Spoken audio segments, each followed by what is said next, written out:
Button ఉంటుందన్న, నేను on చేశాను. ఇందులో 2 ఛానల్స్ ఉంటాయన్న. ఓకేనా? ఈ 2 ఛానల్స్లో ఒకటేమో నేను 186 పెట్టుకున్నా, రెండో దాంట్లోనేమో 200 పెట్టుకున్నాను. ఓకేనా? అది ఇక్కడ నాకు హీట్ అన్నది ఇక్కడ చూపిస్తుంది అన్న.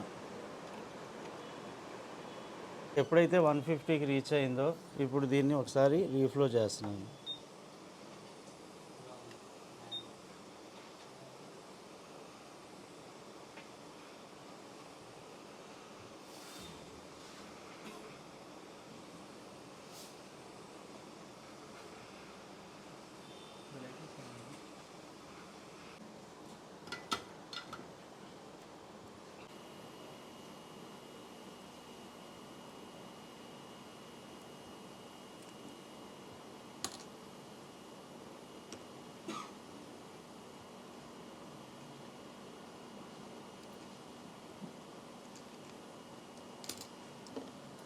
ఆఫ్ చేస్తున్నాను. ఇది మెయిన్ సిపియు అన్న. దీని బ్యాక్ సైడ్ వచ్చేసరికి పవర్ ఐసీ ఉంటుంది అన్న. ఇది అంటే కింద బోర్డులో ఇచ్చాడు. అన్ని మోడల్స్లో ఏంటి పై బోర్డులో ఉంటుంది. ఇందులో వచ్చేసరికి ఇది సిపియు అన్న, వైఫై ఐసీ. ఇందులో బేస్ బ్యాండ్ సెక్షన్ ఇందులో పై బోర్డులో ఉంటుంది అన్న. ఓకే, ఇప్పుడు దీని మీద ఉన్న గమ్ము తీసేయాలన్న. ఫస్ట్ మనం మట్టి తీసిన తర్వాత మొబైల్ ఆన్లో ఉందా లేకపోతే ఇది ఏ కండిషన్లో ఉందో చెక్ చేద్దామన్నా. ఇది మనం చెక్ చేయాలి అంటే దీనికి వీబ్యాట్ వోల్టేజ్ దేనికి వెళ్తుందన్నది చెక్ చేయాలన్న. బ్యాటరీ కనెక్టర్ మీద క్లిక్ చేశాను. ఓకే, లోయర్ బోర్డులో ఇక్కడ చూడండి అన్న, టర్నింగ్ తిరిగిన దగ్గర ఐసీ దగ్గర ఈ ఐసీ దగ్గర ఇక్కడ ఉందన్న మనకి వీబ్యాట్ వోల్టేజ్. ఆనో బటన్ ఎక్కడుంది అంటే మూడోది కానీ రెండోది కానీ అన్న. ఓకేనా? 1.8 ఐఓ అంటే 1.8 వోల్టేజ్. ఒకసారి దానికి పెట్టి చెక్ చేస్తాను. ఇది చేసా. బ్యాటరీ కనెక్టర్ పాజిటివ్ మీద ఒక ప్రోబ్ పెట్టాను, బ్లాక్ ప్రోబ్ గ్రౌండ్కి పెట్టాను అన్న. ఓకేనా? ఇప్పుడు ఆనో బటన్ది ఆన్ చేస్తున్నాను. గ్రౌండ్ మీద ఒక ప్రోబ్ పెట్టాను. ఓకే, మూడోదే కానీ ఇప్పుడు డీసీ సప్లైలో చూడండి అన్న ఆన్ అవుతుంది. కానీ ఇది డిఎఫ్ఈ మోడ్లో ఉంటాయన్న. ఈ బోర్డులు మనం తీసుకునేటప్పుడు వీళ్ళు ఏం చేస్తారంటే డిఎఫ్ఈ మోడ్లో వేస్తారు ఇవి. ఇప్పుడు నాకు స్ట్రక్ అయ్యి ఉంది కదన్న అది. ఇప్పుడు మనం సిపియు చేసిన తర్వాత కూడా అలాగే ఆ నెంబర్ మీద స్ట్రక్ అయిందా లేదా అన్నది చెక్ చేద్దాం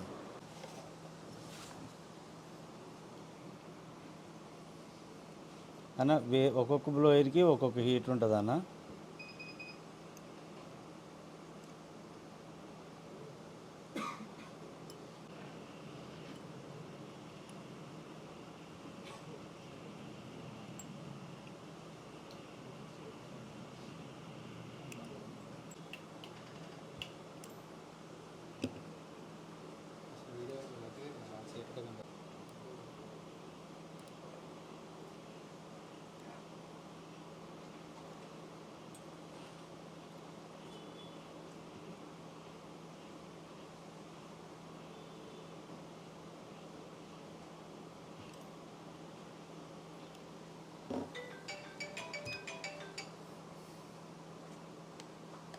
ఓకేనా? ఒక బాల్ కూడా మిస్ అవ్వలేదని. ఓకే, ఇదే హీట్లో ఇప్పుడు ఏం చేస్తా అంటే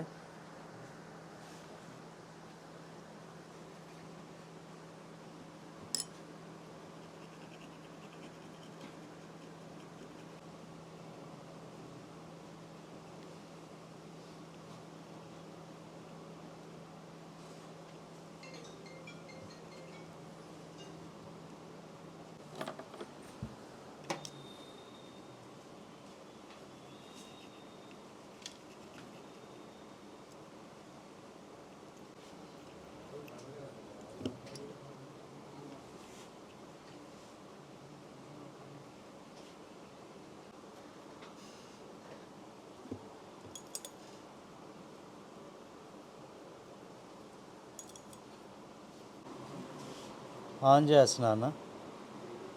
ఓకే అన్న. ఓకే, నా మొబైల్ ఆన్లో ఉంది. బాల్ని తీసుకొని వెళ్ళాలన్న.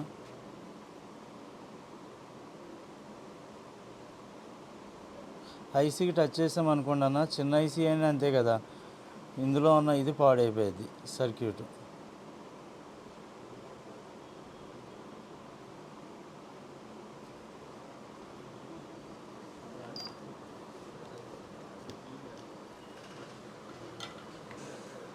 స్మాల్ నాజిల్ పెట్టుకున్నాం,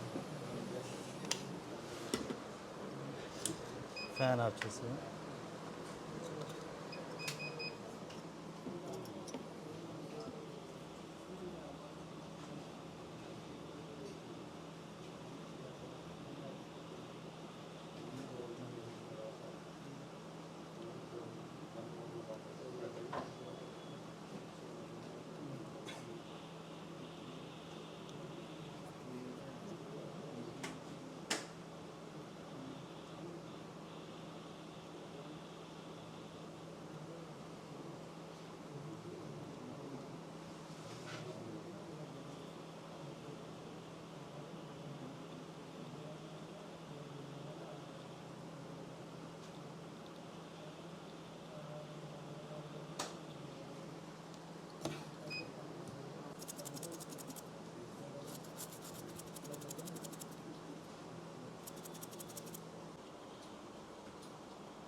వీటిని బట్టి ఐసీ పొజిషన్ సెట్ చేసుకున్నాను.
ఓకేనా, ట్రిగ్ అయ్యి సేమ్ నా సిపి కూర్చుంది కదన్నా ఇప్పుడు.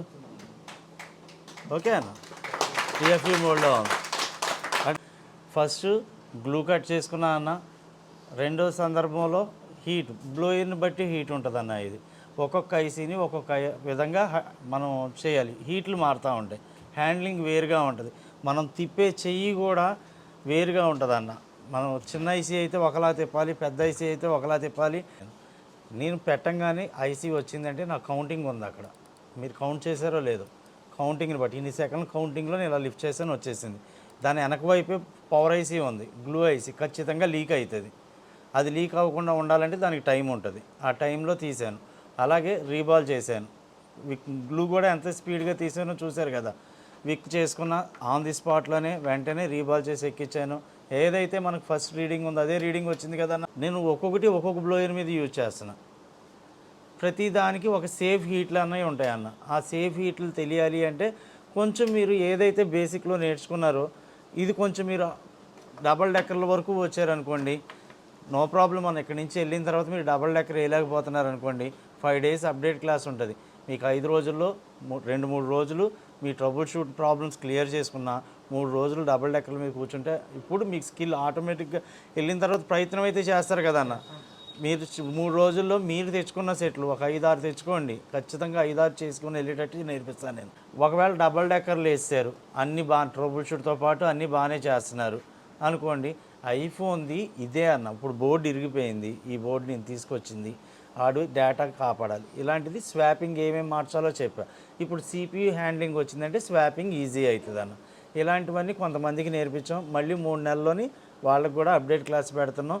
ఎవరైతే డబుల్ డెక్కర్ సిపియు వేసుకొని వెళ్తున్నారో, అంటే ఆండ్రాయిడ్ సిపియు అది చేయగలిగిన వాళ్ళకి ఇది స్కిల్ ఈజీ అవుతుంది అన్న. అర్థమవుతుందన్న, ఈ స్కిల్ అన్నది ఈజీ అవుతుంది. దీన్ని బట్టి మనం చేయొచ్చు.